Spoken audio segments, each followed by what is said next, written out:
Después de casi 4 décadas de servicio público como defensora de los niños y de las familias, la primera dama, senadora y secretaria de Estado, Hillary Rodham Clinton, actualmente dirige la fundación Bill, Hillary y Chelsea Clinton.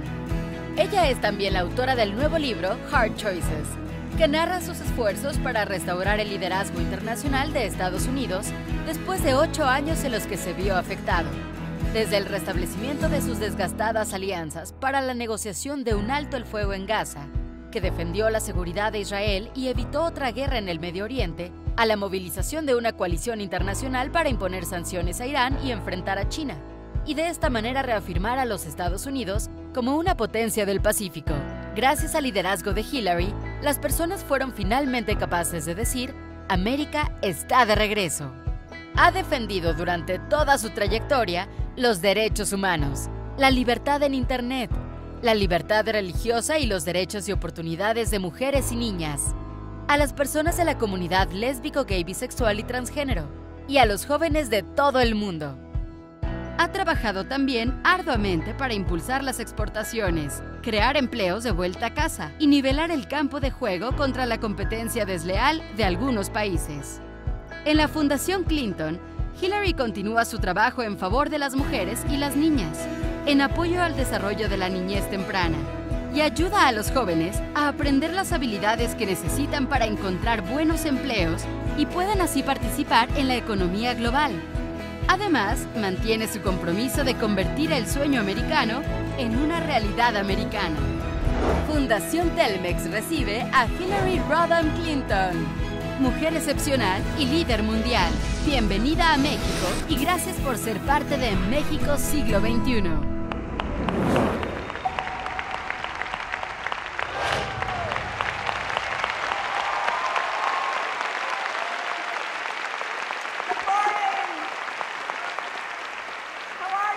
¿Cómo están todos ustedes? Estoy tan emocionada de estar aquí. Muchísimas gracias. Gracias, muchísimas gracias a todos ustedes.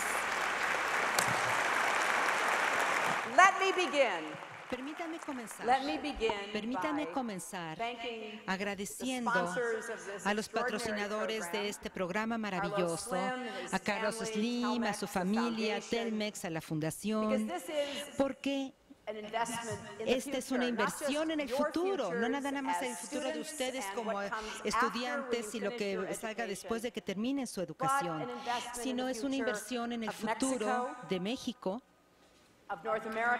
de Norteamérica, del mundo. Así que les agradezco a ustedes, a los estudiantes que están aquí, por avanzar en el futuro, al comprometerse con la educación para que abra las puertas y que se creen oportunidades, no únicamente para ustedes, sus familias, sino para muchos otros que se van a beneficiar del trabajo que ustedes hacen. Ahora, quería yo venir el día de hoy aquí con ustedes, no únicamente para agradecer a aquellos que están apoyando las becas y para felicitarlos a todos ustedes que los están utilizando para obtener y recibir educación, sino quisiera compartir con ustedes algunas ideas de qué es lo que puede significar la educación, porque la educación por sí misma no necesariamente los hace una persona exitosa o una buena persona, pero en el mundo del día de hoy les da una ventaja sobre lo que ustedes pueden escoger como trayectoria y camino de su vida. Yo sé un poco de esto porque yo he estado también en este camino durante mucho tiempo y te voy a tener la posibilidad un poco más tarde de responder preguntas, pero quería compartir con ustedes algunas de las ideas que yo tengo, viendo hacia atrás a mis años anteriores, lo que yo he aprendido y lo que espero que cada uno de ustedes aprenda. Primero, permítanme comenzar diciendo que me encanta México. Amo venir a México.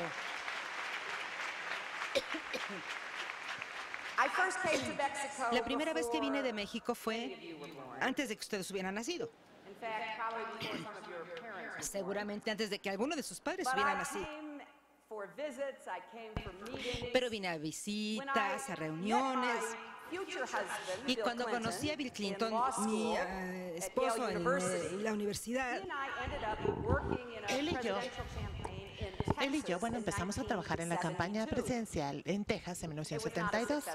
Y digo, no fue una campaña exitosa por nuestra parte, pero sí nos divertimos muchísimo y conocimos a tanta gente maravillosa y pasamos mucho tiempo conociendo a los mexicanos americanos, a los tejanos, a los que estaban cruzando la frontera, que era mucho más sencillo en esa época que ahora, y conociendo también a todos los mexicanos y a los nicaragüenses y a personas de otros lugares.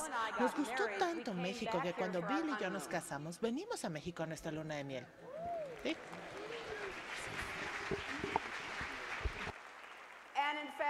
Y de hecho, era maravilloso en esa época porque podíamos caminar como estudiantes que éramos, de manera anónima. El venir aquí, a Chapultepec, fuimos al Museo de Antropología, pasamos horas viendo esas muestras extraordinarias. Fue un disfrute, un goce para nosotros. Y desde entonces, antes de que él fuese presidente, y desde entonces, bueno, nos encanta regresar a México. Creo yo, y no digo esto simplemente porque estoy aquí con ustedes el día de hoy, pero creo que México tiene uno de los futuros más grandes y brillantes de cualquier país del mundo. Ahora,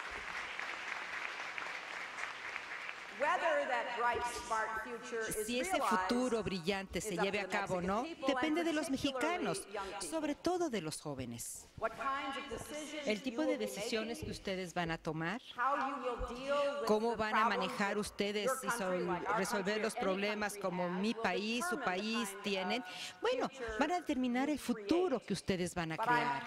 Pero estoy totalmente confiada en que el tomar las decisiones correctas, es decir, elegir, por ejemplo, el título que yo escribí como secretaria de Estado, puede posicionar a México de una manera que les da a ustedes no únicamente éxito nacional, sino el poder ser la voz más fuerte en el escenario mundial. ¿Por qué digo esto?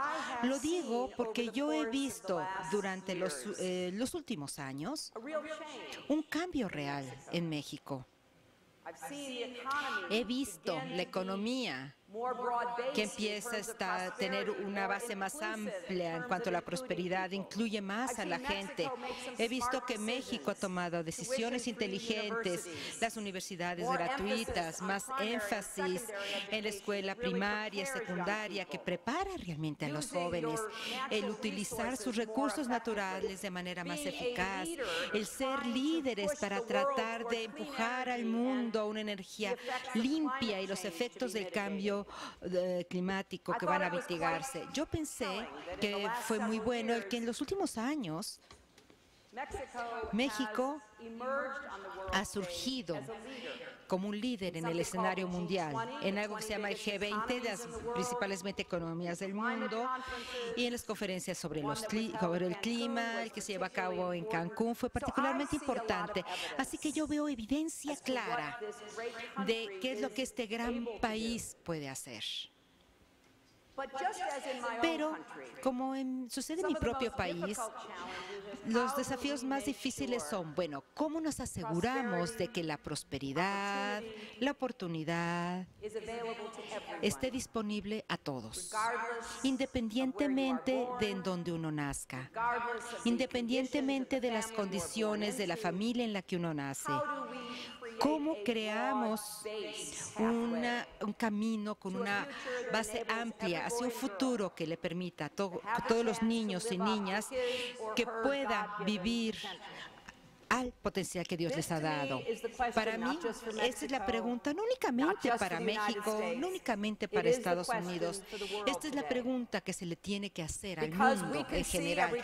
Porque todas las veces cuando uno enciende la televisión o cuando uno ve las noticias en Internet o toma la prensa, estamos en una competencia en el mundo hoy en día. Competencia entre la gente que tiene optimismo, confianza en lo que pueden hacer, y gente que siente se siente de manera fatalista, deprimida, caída, una competencia entre aquellos que quieren cooperar y crear un entendimiento común y aquellos que quieren dividir a la gente, destruirlos.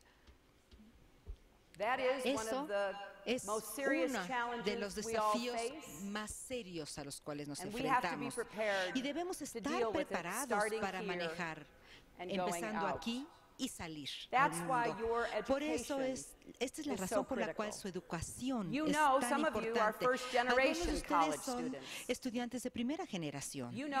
Ustedes saben la gran oportunidad y el don, el regalo que ustedes tienen para poder seguir sus sueños. Pero al hacerlo, todos ustedes no pierdan la perspectiva de qué se requiere para ser un buen ser humano. No nada más se enfoquen en el éxito en términos del mundo, de manera económica. No, recuerden, la vida es más que esto. Quiero contarles unas cuantas anécdotas. Mi madre nunca fue a la universidad. Nació de padres adolescentes. Qué bueno. Pues eran personas que no querían y no podían, además, eran indiferentes para ella y para su hermanita. Sin embargo, a ella le dejaron como sola desde muy jovencita. Ella vivía en Chicago. Y después, a la larga, sus padres se divorciaron y ninguno de ellos quiso encargarse de las niñas, así que ellas, que tenían 7 y 5 años, estaban solas en un tren, la enviaron a Chicago y las enviaron a Los Ángeles desde Chicago. Ahora, uno hubiera pensado que esto hubiera sido un cambio positivo para mi madre. Desafortunadamente, sin embargo, sus abuelos paternos que la recibieron eran muy malos, fueron muy malos.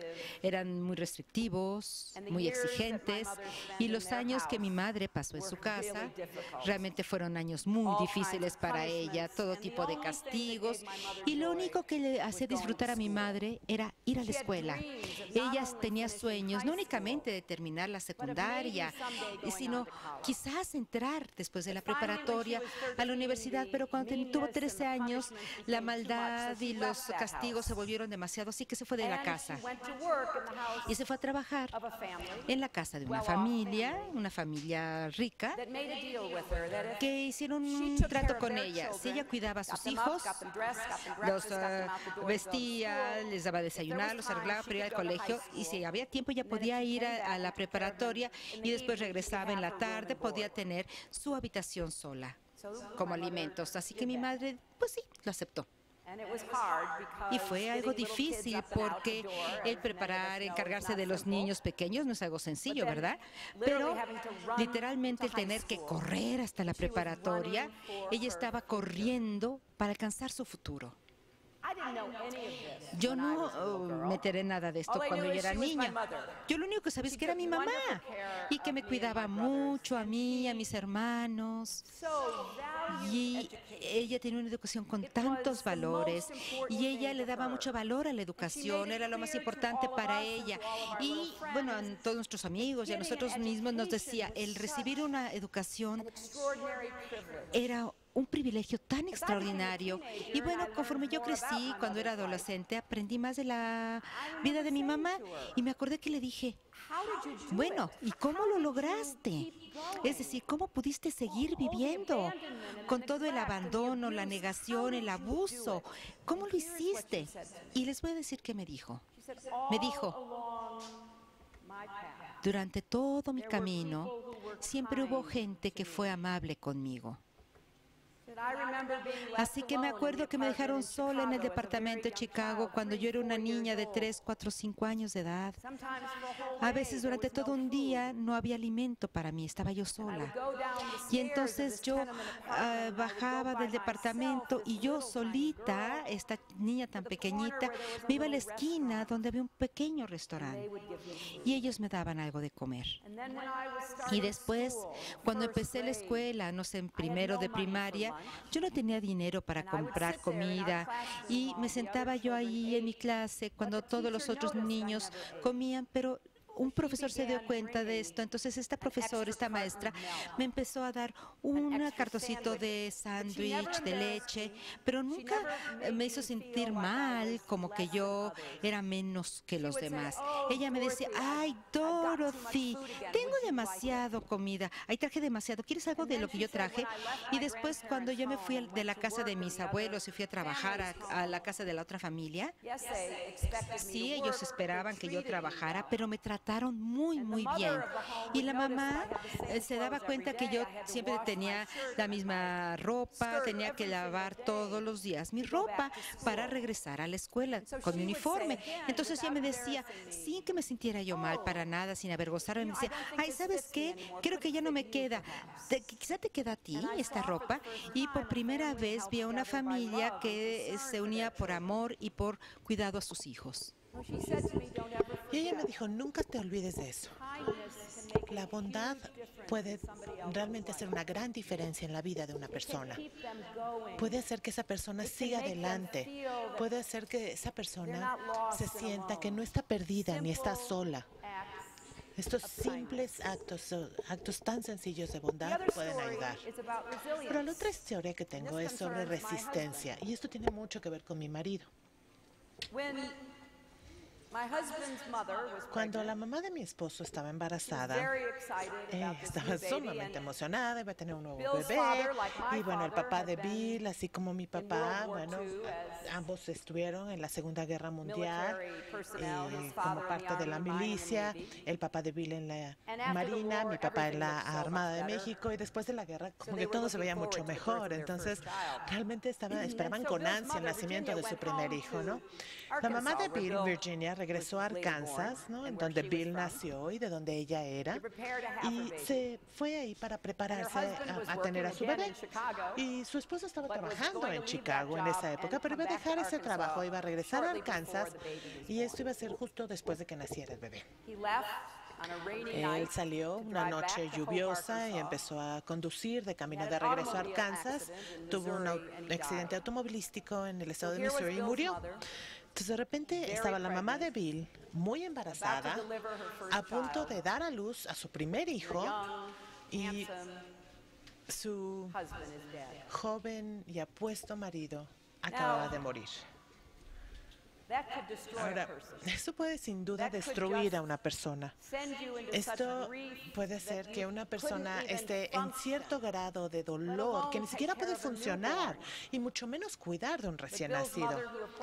Pero la mamá de Bill, que de hecho yo conocí muchos años después, ¿no?, cuando Bill y yo empezamos a salir juntos y luego nos comprometimos y nos casamos, bueno, su mamá estaba determinada, estaba totalmente decidida a salir adelante, ¿no?, a seguir, sin importar qué le había pasado.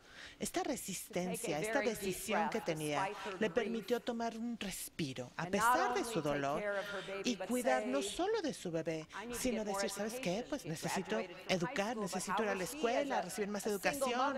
O sea, voy a salir de la preparatoria, tengo que graduarme, ¿no? Pero como madre soltera, ¿qué podía hacer? Entonces decidió en ese momento ir a la escuela de enfermería. No fue sencillo y sí significó que tenía que estar separada de Bill por un momento, porque en lo que obtenía se titulaba, pero esto le permitió también cuidar a su hijo y que su hijo iniciara en el camino correcto. Ahora, cuando pienso de todas las personas con las que he trabajado y con las que he tenido el honor y privilegio de conocer en el año, estos dos puntos, que son tan resistentes y son sumamente importantes para mí. A todos nos afecta algo, algún decepción, algún maltrato, la muerte de alguna persona que queremos y adoramos, la traición de una persona que adoramos y amamos, el trabajo que querían, el trabajo por el que trabajaron toda su vida, no se los ofrecieron, se los quitaron. Digo, todos en esta vida, sin importar cómo nos vemos por fuera, hemos sufrido de alguna manera. Y lo que hace la diferencia, lo que marca la diferencia entre aquellos que se pueden levantar del piso y seguir adelante y aquellos que están a su alrededor, que De hecho, toman o no toman esa decisión, es eso, no es esa decisión, esa determinación. O sea, sean de estas personas que muestran esa decisión, que muestren la determinación para su propia vida, pero también sean esas personas que por medio de actos de bondad ayudan a alguien más para que haga también lo mismo.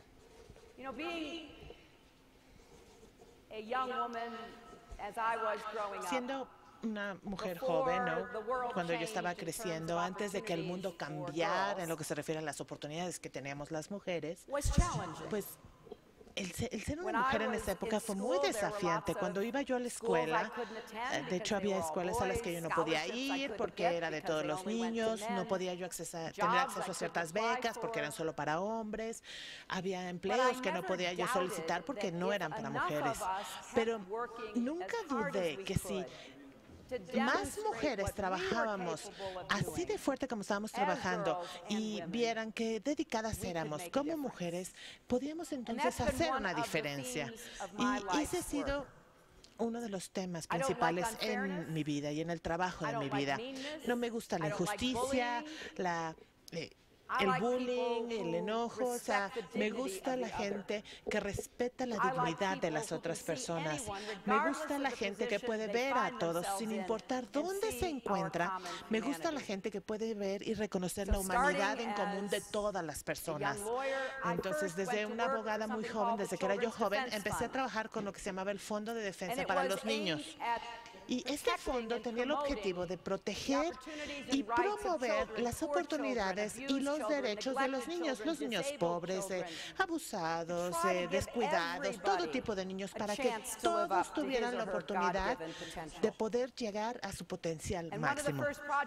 Y uno de los primeros proyectos en los que trabajé en Estados Unidos, y estoy tan orgullosa de este proyecto como cuando empezamos a principios de los 70, era encontrar la forma de que los niños con alguna discapacidad pudieran ir a la escuela. Iba yo, de hecho, a la casa por casa, en todas las comunidades, para saber por qué los niños no iban a la escuela. Algunos tenían que trabajar para apoyar a sus familias, otros niños tenían que cuidar a sus hermanos más jóvenes, mientras que los papás salían a trabajar. Pero había tantos niños en nuestro país que se quedaban en casa en esa época porque las escuelas no los aceptaban. Estaban ciegos o sordos o tenían algún tipo de incapacidad o de parálisis y tenían otro tipo de problemas.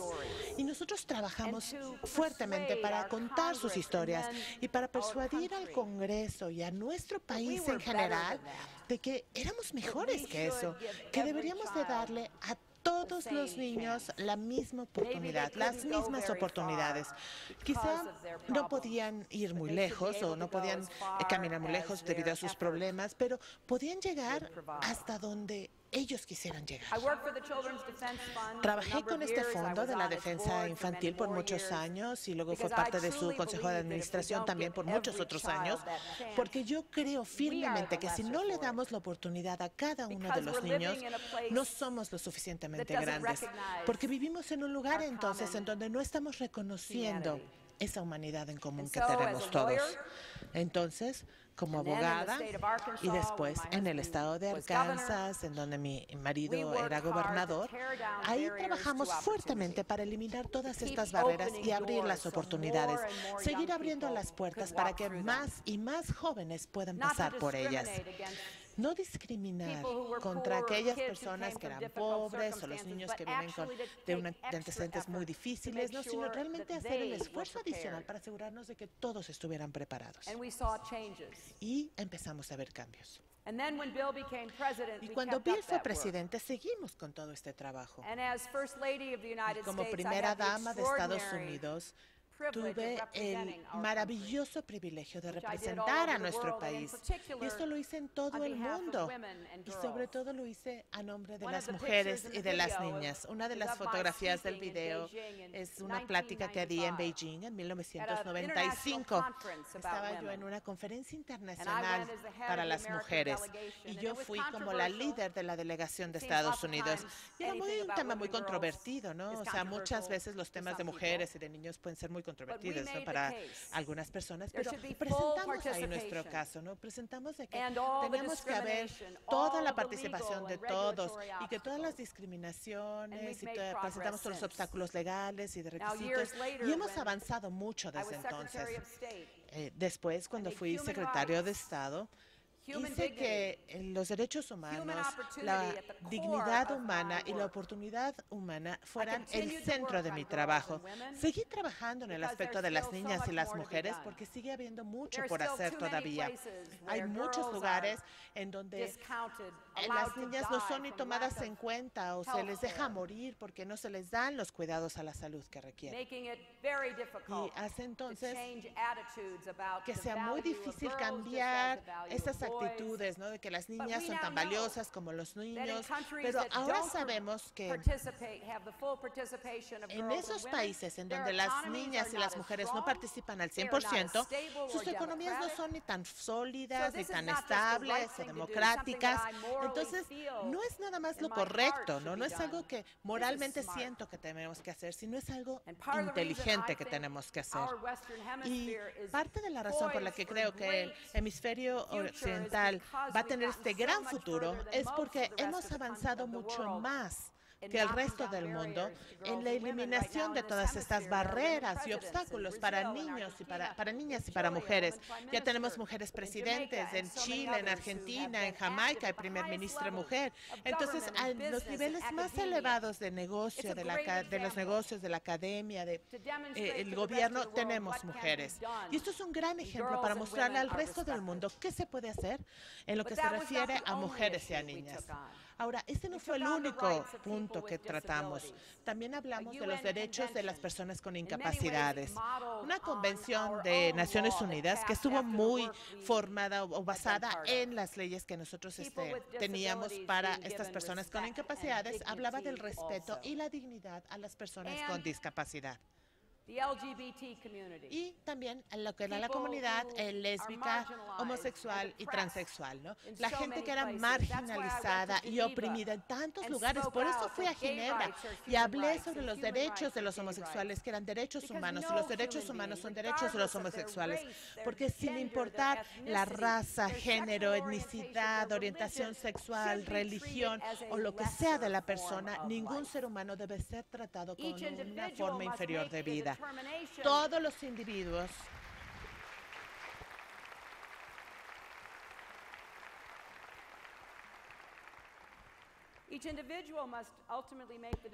cada individuo debe de tomar la decisión de cómo va a vivir su vida pero también de cómo va a tratar a todos los demás.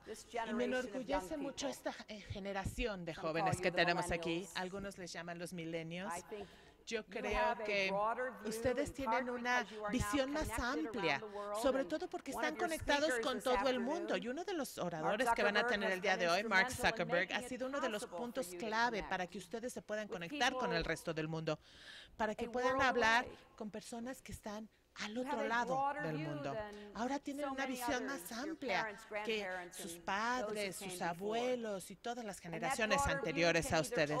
Y esta visión les puede abrir completamente y les puede dar toda la visión de oportunidades que van a tener en el futuro, o como lo vemos desafortunadamente ahorita, lo que está sucediendo en Irak, en Siria, en Ucrania, esto también les puede dar una excusa para reprimirse, para guardar su identidad y esconderla de las personas y definirse en contra de los demás, en vez de definirse en conjunto con los demás. Digo, yo sé lo que yo quiero, ¿no? Yo apuesto a que su generación va a hacerlo, a que cada uno de ustedes va a decidir y decir, ok, sí, quiero ser exitoso, quiero usar mi educación para todas las razones por las que ya hemos hablado y que se han pasado, que han presentado en el pasado, pero quieren hacer más, quieren ayudar a su país, a su comunidad, a su sociedad, a su familia, incluso al mundo, a hacer mucho más para que nuestros valores en común sean reales, para reconocer nuestros derechos humanos universales. Entonces, estoy aquí el día de hoy tanto para felicitarlos, pero también para retarlos. Quiero retarlos y pedirles que piensen en esos actos de bondad que ustedes pueden hacer, que pueden hacer con alguien cercano a ustedes. Piensen en cómo ustedes, sin ser condescendientes, sin estar atacando a nadie, pueden ayudar a alguien así como mi mamá, por ejemplo. Y les pido que piensen sobre la importancia de la determinación y la resistencia. Cuando alguna vez los golpeen y los tiren, quizás hasta ahorita no les ha pasado, pero en algún momento les puede pasar personalmente o públicamente o profesionalmente. Y en ese momento no se queden en el suelo, no se retraigan y se queden ahí. Encuentren la manera de sacudirse, de seguir adelante y de continuar haciendo una contribución, de continuar contribuyendo con esto. El futuro es tan emocionante, es tan extraordinariamente emocionante, pero los resultados siguen sin estar seguros. O vamos a tener el tipo de futuro que yo quiero ver y que creo que todos ustedes quieren ver, con más oportunidades, más prosperidad, más paz, más avances, o vamos a tener las fuerzas más oscuras que trabajan con el temor y la inseguridad, y que eso va a ser lo que vamos a tener en el futuro. Yo apuesto que vamos a hacer ese futuro con ustedes y deseo que cada uno de ustedes tenga la mejor de las suertes. Y Dios los bendiga. Muchas gracias.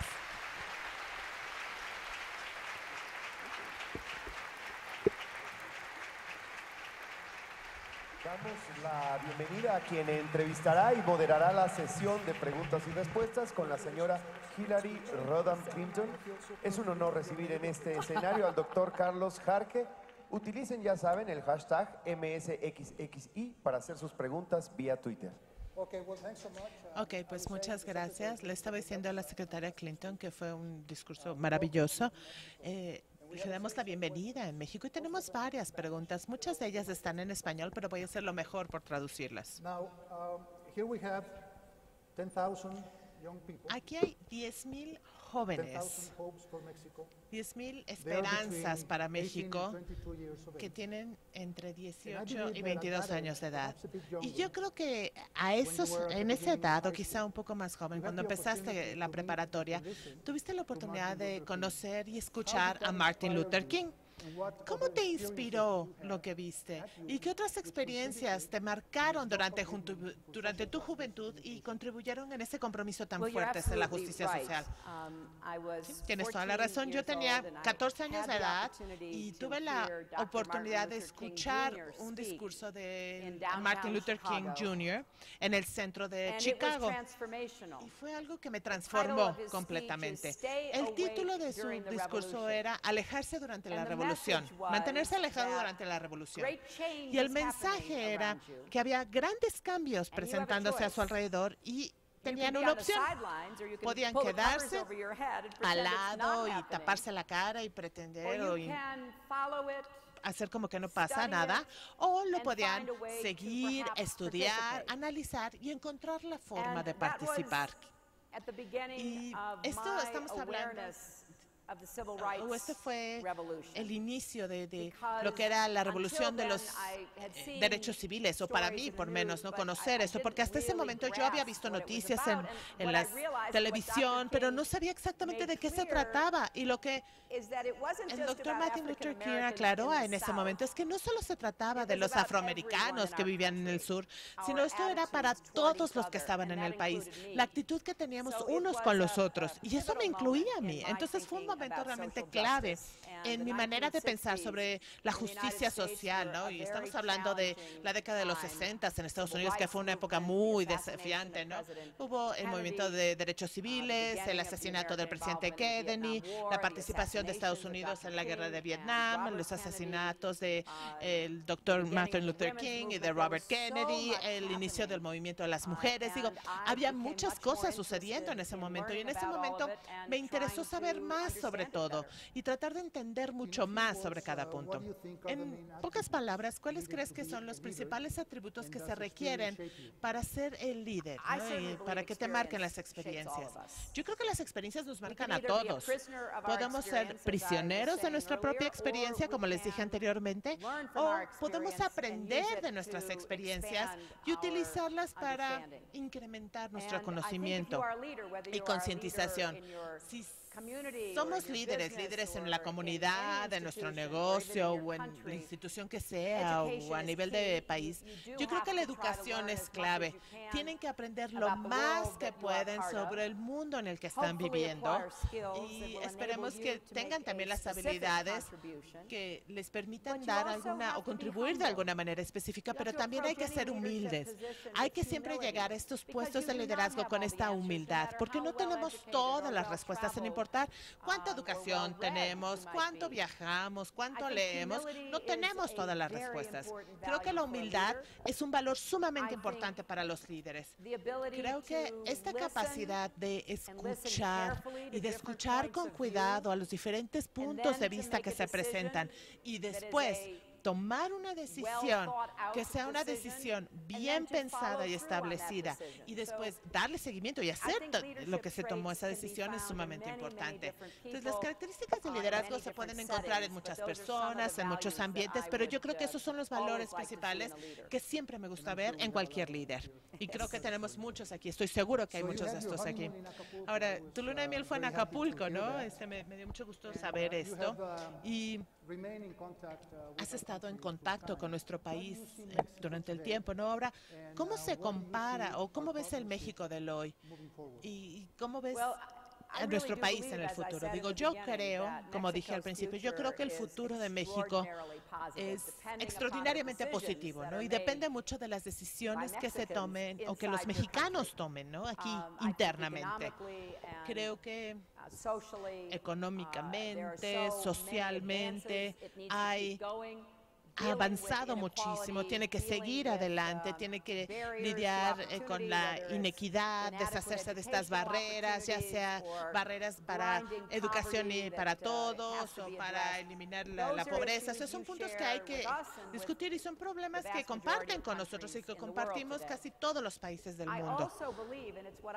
Y también creo, y es lo que traté de hacer como secretaria de Estado, que la relación entre Estados Unidos y México es crítica, es sumamente importante, tanto para Estados Unidos como para nosotros, como para el hemisferio norte y para todo el mundo. Tenemos que trabajar juntos, colaborar donde sea posible.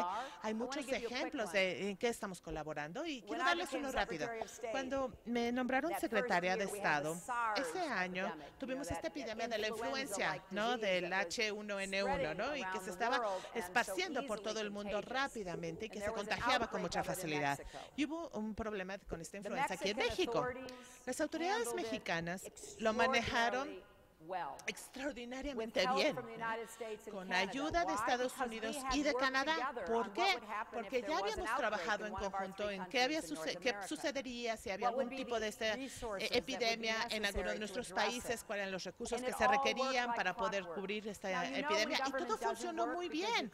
Ahora, cuando el gobierno no funciona, lo puedes ver claramente porque ves las fallas y los problemas, pero cuando el gobierno funciona y funciona bien con muchas cosas todos los días, muchas veces las personas no saben que funcionó bien, pero este fue un ejemplo muy claro de que el gobierno mexicano y sobre todo aquellos expertos en la salud que trabajaron de manera conjunta, de manera muy eficaz. Entonces eso necesitamos más colaboración, más planeación y es algo que realmente estaba yo impulsando mucho cuando fui secretaria de Estado. Ahora, dados los valores centrales, ¿cuál es el valor, la misión de Estados Unidos en este siglo? Digo, con tantas transformaciones que se están presentando. Creo que Estados Unidos tiene que seguir en casa, trabajando, ayudando, asegurándonos que no estamos perdiendo el sueño americano, ¿no? Digo, el sueño americano es así como el decir que todas las personas tienen la oportunidad de hacer lo más que quieran, ¿no? Tener las oportunidades económicas, tener las leyes a su favor, tener la oportunidad de florecer, de crecer, de educarse y de seguir aprendiendo y de tener otras experiencias, ¿no? Y sobre todo en esta clase media que está creciendo. Digo, hay ricos en todo el mundo. En todo el mundo hay ricos.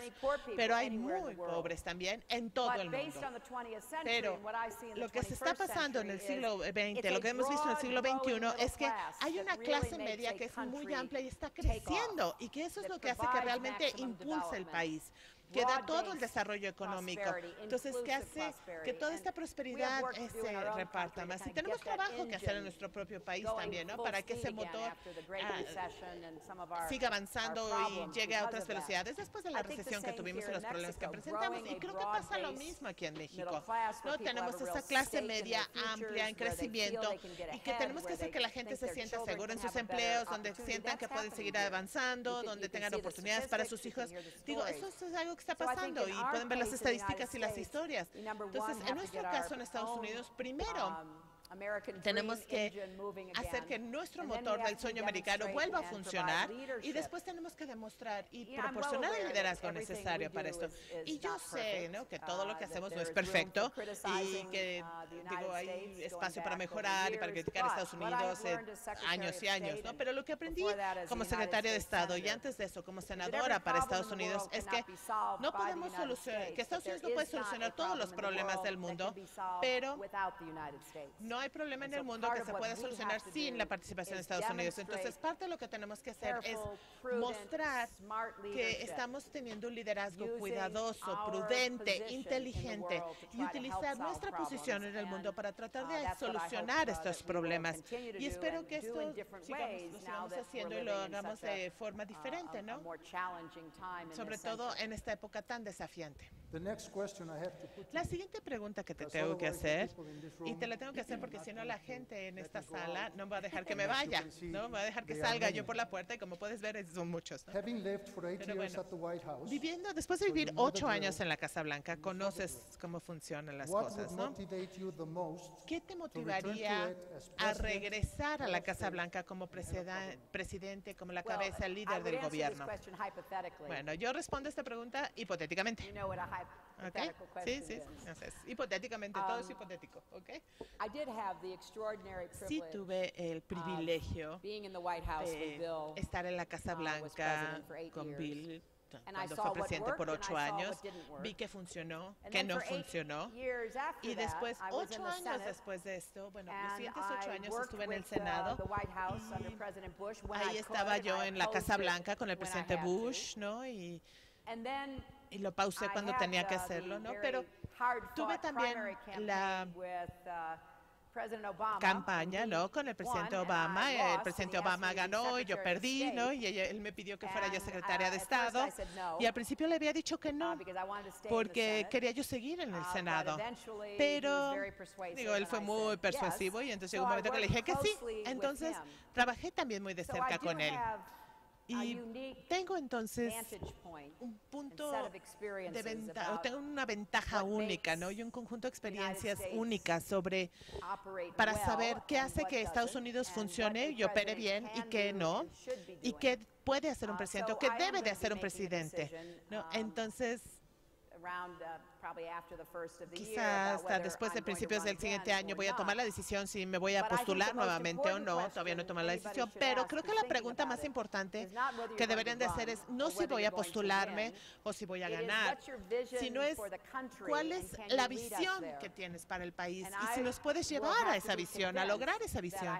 Y yo tendría que estar sumamente convencida de que tengo una visión clara, con una agenda muy clara sobre qué se tiene que hacer, y que además tengo la experiencia y tengo el conocimiento necesario para dirigir no solo a los que están de acuerdo conmigo, sino también a los que no están de acuerdo conmigo, y poder lograr esos objetivos. Y es realmente una tarea muy, muy seria, y pues obviamente lo estoy considerando, pero no he tomado una decisión aún. Bueno, pues deseamos toda la suerte en ese momento y estoy seguro que muchas personas aquí van a estar esperando con ansias para saber cuál es su decisión. Mariana Cobos del TEC te pregunta si has sido discriminada en algún momento durante tu carrera política por ser mujer. Bueno, la respuesta corta es sí. No, o sea, sí hay un estándar doble que sigue muy vivo y coleando, ¿no? Cuando se refiere a mujeres en algún puesto público, ¿no? Un funcionario como funcionaria pública. Yo siempre le digo a las jóvenes lo siguiente, ¿no?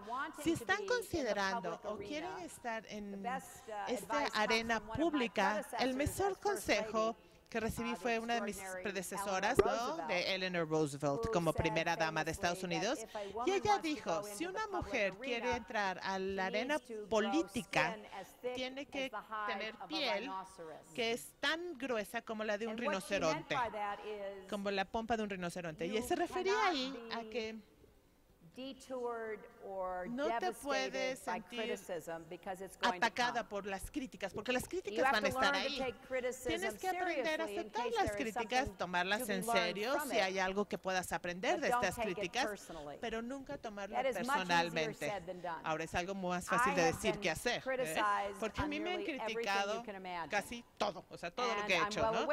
Y estoy sumamente consciente que si vuelvo a meter el pie en el proceso político, todo esto se va a volver a presentar. Entonces, es sumamente importante que tengan buenos amigos, familia, gente confiable a su alrededor para que les ayude a lograrlo, porque no es fácil y no es algo que se hace gustosamente, ¿no? O sea, estar sujeta a la crítica y a la crítica siempre de cosas importantes sobre cuál es su punto de vista, sobre ciertos puntos, que eso es algo que sucede, ¿no? En el mundo político, pero muchas veces en lugar de ser nada más para la visión es más personal ese ataque. Yo estaba pensando sobre las campañas que he dirigido. Obviamente, cuando estaba yo apoyando a mi esposo u otros candidatos, se trataba de ellos, no de mí. Entonces, a mí me criticaban de vez en cuando, ¿no? Pero el enfoque siempre estaba en el candidato. Y cuando yo hice mi campaña para el Senado en 1999, de repente todo era sobre mí. Y creo que es muy difícil para muchas mujeres hablar de sí mismas, ¿no? Pedir el apoyo cuando es necesario, o sea, pedir apoyo para ellas mismas. Mi amiga Sheryl Sandberg, que trabaja con Mark Zuckerberg en Facebook, escribió un libro que se llama Lean In y que aplica muchísimo también para todas las mujeres, tanto en México como en Estados Unidos. Y ahí lo presenta, ahí lo dice claramente. Sigue habiendo suposiciones sobre lo que pueden hacer las mujeres, no lo pueden hacer, cómo se deben de ver, cómo deben de vestirse. Todo esto sigue existiendo. Y hay que estar muy preparadas para esto. Y una vez que están preparadas, es como prepararse para un evento deportivo, ¿no?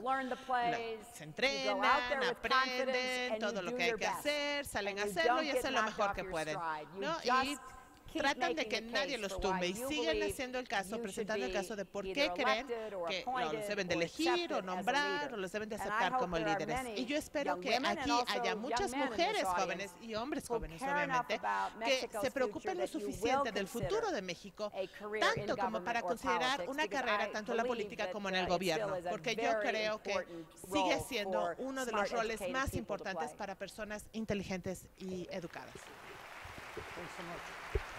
Muchísimas gracias. Miguel Torres López, de la Universidad Autónoma Metropolitana pregunta: ¿cuál fue el desafío más grande al que se enfrentó como secretaria de Estado?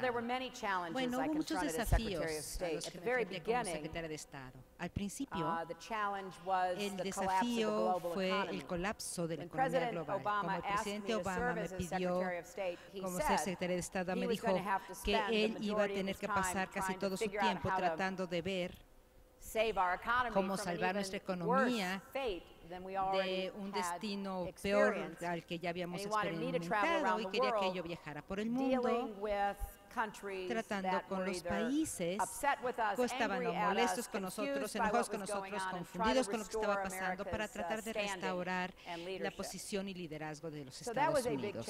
Así que ese fue un desafío muy grande. Mi primer viaje fue a Asia porque parte de nuestra deuda, gran parte de nuestra deuda, como ustedes saben, es con los chinos, japoneses. Nosotros no pensamos que ellos iban a hacer algo malo, como el vender la deuda estadounidense, pero no podíamos estar 100% seguros de ello. Así que constantemente teníamos que estar uniéndonos con ellos, asegurándonos. Así que al principio de mi temporada como secretaria de Estado fue con muchos desafíos.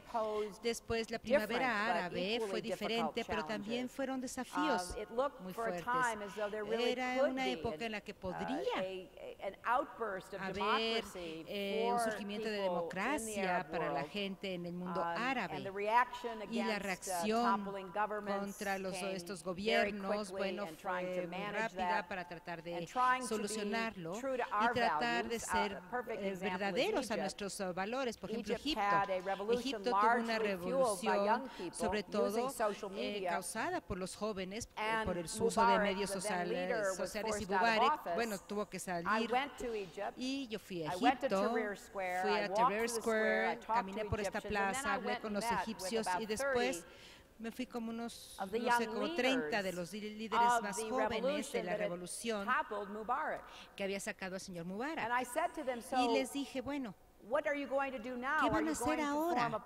¿Van a formar un partido político? ¿Van a formar una coalición? ¿Van a pedir a la gente que se nominen como candidatos para parlamento y otros puestos? ¿Y saben qué me dijeron? No nos gustan la política. No vamos a estar involucrados en la política. Dije, bueno, si no están involucrados en la política, entonces su revolución los van a tomar uno o dos de las fuerzas más fuertes en su país, la hermandad musulmana o el ejército. Me dijeron, no, la gente no va a permitir que esto suceda. Y le dije, ¿saben qué? Con todo el respeto que me merecen, Estados Unidos es la democracia más antigua del mundo. Ustedes no tienen una organización, si no tienen candidatos, si no tienen una plataforma que mantenga el camino de la gente, entonces esto van a regresar a donde están más a gusto y o van a votar el regreso del ejército o van a votar por los musulmanes. Pero ¿saben qué?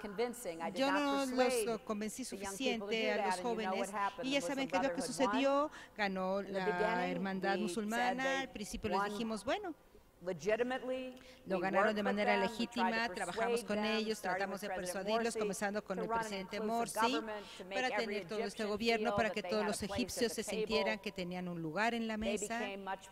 Cada vez se volvieron más interesados en promover su ideología. Esto produjo una reacción, el ejército lo tomó, el gobierno, y ahora un general es presidente. Así que estos fueron momentos muy difíciles, decisiones difíciles para tratar de ver cómo manejar todos estos frentes. Pero bueno, lo que espero que quede claro con ustedes es que el cambio por cambiar nada más no va a hacer la diferencia que ustedes quieran tener, a menos que estén preparados, que estén organizados para hacer el seguimiento de este cambio. Y la política con minúscula es la forma en la que la gente, los pueblos y la democracia trabajan en conjunto para tratar de institucionalizar los cambios que están buscando tener. Y no sé si vamos a ver renovación de este tipo de esperanza en el mundo árabe durante algún tiempo debido a los problemas que han surgido como resultado del derrocar los regímenes sin tener algo para no quedar en el vacío. Ha viajado usted más de 1 millón de millas como secretaria de Estado. Eso es mucho, mucho. Desafortunadamente no le dan las millas o kilómetros de viajero frecuente. Ha visitado muchos países en todas las partes del mundo. ¿Qué piensa del mundo hoy en día con estos conflictos originales? Pero en general, ¿cree usted que es un buen momento? ¿Es un momento de transición ¿Tiene esperanza usted? Sí, sí tengo esperanza. Tengo esperanza porque creo que en términos generales el mundo es más sano, está mejor preparado, es más próspero de lo que ha sido en el pasado. Y estoy agradecida de que se hayan presentado dichos cambios. Sin embargo, creo que el mundo que favorece esta ley, que favorece a un equilibrio adecuado entre la libertad, la privacidad, la seguridad, el orden, y que esté asegurándose de que existe un equilibrio. Países como el de ustedes y como el mío, la mayoría de los países de nuestro hemisferio, creo yo que el futuro es muy positivo para nosotros si seguimos trabajando juntos, si escuchamos a los demás, si creamos coaliciones y tratamos de resolver los problemas de manera conjunta. Creo que África del Sub-Sahara está teniendo una transformación económica muy positiva. Son de las economías de mayor crecimiento, están ahora en esta área. Sin embargo, todavía hay mucho desorden ahí, hay mucho conflicto. Los gobiernos no son lo suficientemente fuertes o determinados para manejar esta situación. Ahora, hay mucho cambio en la parte del norte y no es claro todavía qué es lo que va a suceder. En el Medio Oriente vemos que está surgiendo también una forma hostil y agresiva del yihadismo, de los estados islámicos que están tratando de tener lo que ellos tienen un calafato en Siria y en Irak. Y esto es una amenaza directa para todos los países de la región y fuera de esta región. Así que aunque tenemos problemas serios que se tienen que solucionar, creo que en general creo que es una situación positiva. La única excepción que me preocupa mucho es lo que está pasando en Europa en este momento. El siglo XX es el siglo más sangriento de la historia humana. Millones de personas fueron asesinadas en conflictos por sus propios gobiernos inclusive. Así que al final de la Segunda Guerra Mundial la meta era asegurarse de que la paz siguiera en Europa, y cuando la Unión Soviética colapsó, la meta era tratar de crear una relación positiva entre Europa y Rusia. Y durante más de una década esto fue posible. Cuando mi esposo fue presidente, tuvo una buena relación con el señor Yeltsin, cooperaron en muchos temas. Rusia, bueno, descubrieron gas y petróleo y estaban creciendo mucho económicamente, pero me preocupa mucho el presidente Putin y su punto de vista de que Rusia debe de dominar sus fronteras e intimidar a los pueblos fuera de su frontera, utilizando el gas y petróleo como arma, lo que estamos viendo en Ucrania, por ejemplo, con la fuerza militar. Es muy importante que Europa siga junta, completa, estable y en paz. Y que Rusia se le persuada o de alguna manera se le convenza, o por medio de coerción o lo que sea, en que ve el futuro, no el pasado. Así que este es un área en la que particularmente estoy preocupada en este momento, donde la inseguridad de la gente tiene temor, y esto pues, puede surgir una vez más, pero bueno, aunque tenemos problemas en términos generales, creo que estamos en un buen momento en la historia. Muchísimas gracias. La última pregunta de Ana Sueguera. ¿En dónde encuentra inspiración usted para viajar por todo el mundo? Bueno, es muy interesante porque yo encuentro mucha inspiración e impulso por la forma en la que me criaron. Cuando pienso en la época de que mi mamá le fue muy mal y cómo me inspiraron mis padres, a mí me inspiraron a hacer lo mejor, pero para ella y para mí. Y a mí me inspira la gente con la que conozco, las anécdotas que me cuentan, los problemas terribles que han vencido, su optimismo, su flexibilidad, sus esperanzas.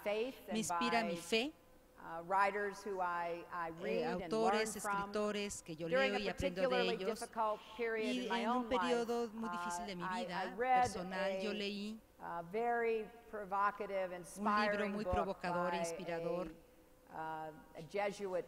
de un jesuita, Henri Nouwen, y fue la parábola en la Biblia del hijo pródigo, y había una línea ahí sobre el que no importa cuáles sean las circunstancias, siempre hay algo por lo que uno debe agradecer.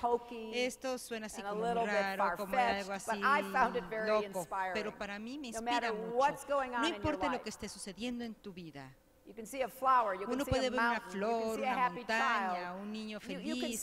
Uno puede ver algo que agradecer, y uno puede aprender la disciplina de la gratitud. Yo conozco de las disciplinas del estudio, de ejercicios físicos, etcétera. Pero lo que yo oí me impresionó y fue una gran inspiración para mí. Hay que practicar todos los días la disciplina de la gratitud. No importa qué tan oscuro sea el día o qué tan difícil puede parecer, hay que encontrar algo de agradecer, porque esto nos llena, nos crea energía que se ve detonada por la esperanza de que tal vez mejore. Y esto nos da algo para pensar de qué es lo que se puede hacer para resolver las situaciones difíciles.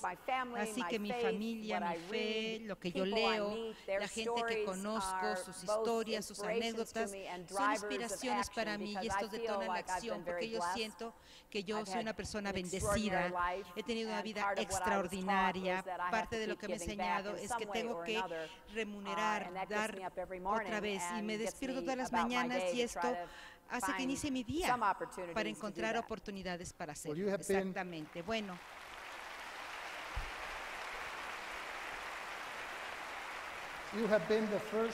usted ha sido la primera dama que quiso ser física nuclear, que le escribió a la NASA para ser astronauta, elegida al Senado,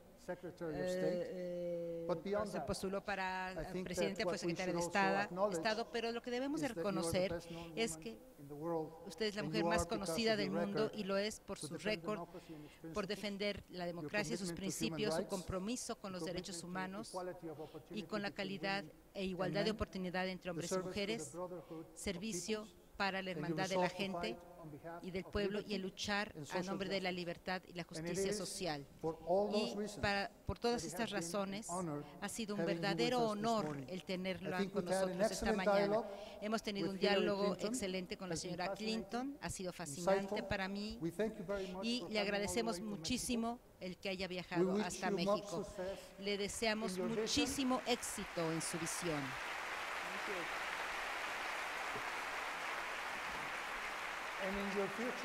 Y en las decisiones, planes futuros, le deseamos también buena salud para usted, para su familia y para el nuevo bebé que pronto nacerá. Esta es la cosa más emocionante. Un fuerte aplauso para Hillary Clinton y mucho éxito en su futuro. That was wonderful. That was wonderful. Thank you so much. I enjoyed it very much. Thank you. How about the students? Despedimos como se merece con un fuerte aplauso a la señora Hillary Rodham Clinton. Gracias por hacernos partícipe de esta gran historia de vida. Gracias, doctor. Muchas gracias por acompañarnos, al doctor Carlos Jarque.